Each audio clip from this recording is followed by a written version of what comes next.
al supuesto endeudamiento externo de la banca. En dólares. que esa es la causa de la crisis del 2003. Basado en esa factura petrolera que tiene $1.000 millones más planteado para este año, y con ese déficit de cuenta corriente de 3.000 y pico de millones, la tasa realmente no se movió. No. O sea, porque en enero del 2010 estaba a 36.50 y apenas tenemos 37.35 ahora a finales. O sea, es un movimiento muy mínimo. Es que el factor confianza ha sido importante. Si los agentes económicos tienen confianza con el gobierno y con el manejo de la macroeconomía. Pero con lo que tú preguntabas, Ezequiel, como dicen ustedes los economistas, sí, parece que el crecimiento potencial en República Dominicana anda entre 6 y 7%. Pero nosotros veníamos de 4 años con una tasa de crecimiento mayor, correcto, 8, 9, 10%. Entonces, cuando la economía cae a 3.5%, eso es un desplome. Era muy fácil a partir de 3.5 tú volver a llegar a un nivel de 7. Entonces, como señalaba Luis, gran parte de ese crecimiento es el consumo, fue la demanda interna, y eso explica que uno de los sectores punteros en este año ha sido el comercio. Correcto. Eso tiene un costo. Claro, un costo, la importación. La importación, ¿no? Y también la necesidad de tú caer en una situación deficitaria desde el punto de vista fiscal y después buscar el financiamiento. O sea, para tú poder generar una situación de impacto o limitar o amortiguar el impacto de una crisis tan profunda, tú tienes que buscar recursos. Tienes que buscar recursos para poder hacer el trabajo desde el punto de vista de la política económica para financiar las actividades. Y esos recursos en un momento de crisis no eran tan fáciles de lograr, porque recordemos que hubo prácticamente una paralización del financiamiento a nivel internacional. Entonces la alternativa que tenían las autoridades era recurrir a un déficit fiscal que tuvo el apoyo del Fondo Monetario Internacional. Porque esa era la receta del momento. Porque era la receta, estímulos fiscales y monetarios. Que era incluso un mandato de las economías desarrolladas al fondo. Tiene que poner a esas economías a que consuman más, para que ellos importen de las economías desarrolladas y entonces se pueda dinamizar la economía internacional, tal y como viene ocurriendo también con este nuevo paquete, que ya vimos una devaluación del dólar y un aumento de las exportaciones en Estados Unidos, que es una línea que ellos querían lograr, querían penetrar en el mercado internacional, captar una parte de esa demanda para que eso les sirviera de apoyo para dinamizar. Eso es lo que le llaman ahora la guerra de las divisas. Sí, entonces, esas son cosas que no ocurren por casualidad. El fondo no es un organismo que cambia de filosofía de un momento a otro en cuanto a lo que es su tradición en materia de exigencias en este tipo de acuerdos. No, y el nuestro fue muy claro. Es decir, el nuestro decía, bueno, usted va a tener un periodo expansivo hasta el primer semestre del año 2010, de ahí en adelante usted tiene que bajar el nivel de gasto, usted tiene que disminuir el déficit fiscal. Pero yo quiero hacer énfasis en el asunto de la confianza, porque cuando hay un mayor consumo, existe una mayor confianza. Porque fíjense cómo en Estados Unidos hay un problema del consumo. Sí. No hay un crecimiento porque la gente no tiene confianza todavía en que esa economía va a arrancar. El consumidor y la gente está en trauma. Tiene mucha cautela en gastar dinero, y lo que está incluso es pagando sus deudas y ahorrando dinero. En este país ha crecido el consumo porque tiene confianza. Ahí está. Eso se refleja, por ejemplo, en la tasa de crecimiento de los préstamos del sector financiero en este año. Ahí está un ejemplo reciente del Banco Popular. 1.500 millones. Yo comentaba, está muy mala la situación en 2 días, de ser 1.500 millones de pesos en vehículos. En un fin de semana. En un fin de semana. Vamos a una pausa, retornamos sobre eso.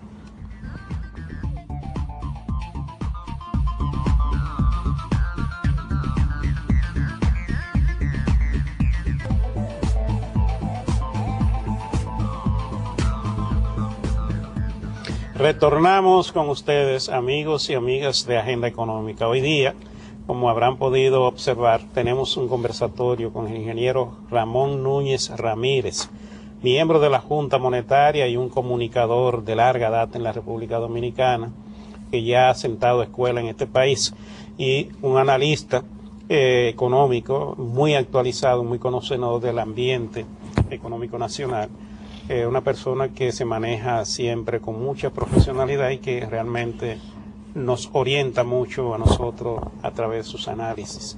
En este día nosotros los hemos invitado para que junto con él podamos hacer un análisis del desempeño de la economía en este año y ver cuáles son las expectativas que hay para el próximo año preelectoral, y un próximo año donde ya hay unas proyecciones de crecimiento bastante importantes también de la economía nacional, y donde ya veremos a ver cómo los precios del petróleo en el mercado internacional, las especulaciones con las materias primas y la demanda externa por los productos nacionales nos reflejan o nos dan una manifestación de cómo podemos desempeñarnos a nivel nacional. Son realmente expectativas importantes.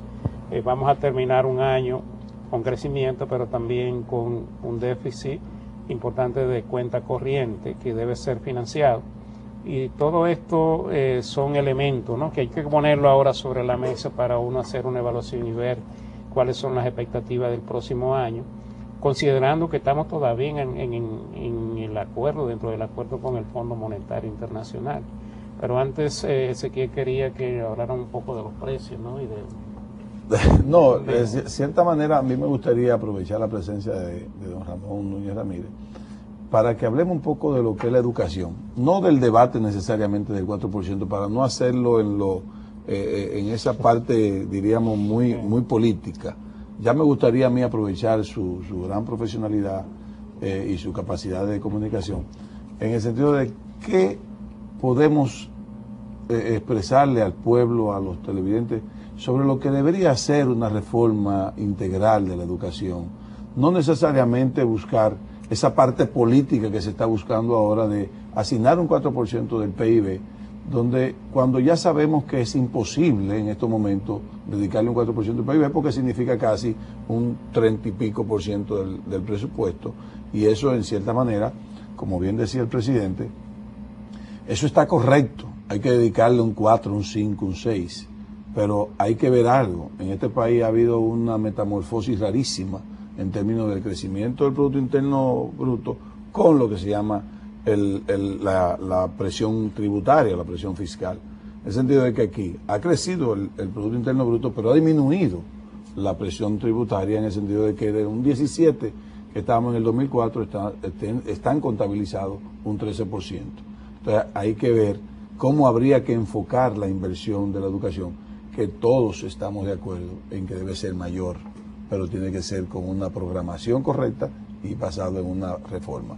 Me gustaría su opinión. Sí, en el informe Atali, que mucha gente lo cita en lo que le conviene, analiza el presupuesto y te dice simplemente eso, es decir, es un presupuesto con muchas limitaciones, con mucha rigidez. Entonces, en ninguna parte del mundo, con 13.2% de presión tributaria, es muy difícil usted dedicar 4 o más por ciento a la educación, otro tanto a la salud, porque en estos días nos hemos olvidado de la salud, de la importancia que tiene la salud, de la infraestructura. Entonces, yo escribí un artículo que se llamaba Aritmética Presupuestaria, el 4% del PIB, donde voy analizando las diferentes partidas, el gasto social, el gasto económico. Entonces, no hay manera, es decir, no hay manera de usted saltar de 44.000 millones que se le dio a educación en este año, se le va a dar educación este año, saltar 83.000 millones. No hay manera, es decir, uno escucha y le dicen, no, que exceso de nómina. La remuneración de los empleados para el próximo año de todo el gobierno central es 78.000 millones. Pero de esos 78.000 millones, salud, educación, Fuerzas Armadas y Policía Nacional consumen el 62%.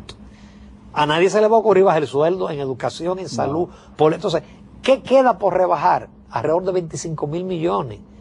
Vote la mitad de los empleados públicos, lo cual tendría un costo social extraordinario. Y usted lo que está ahorrando es 12.500 millones de pesos. Es decir, se puede de forma gradual, como ha propuesto el ministro de Economía. Pero yo creo que al final del camino este país está abocado a una reforma tributaria. Porque tú tienes unos componentes ahí de más de 100.000 millones de exenciones.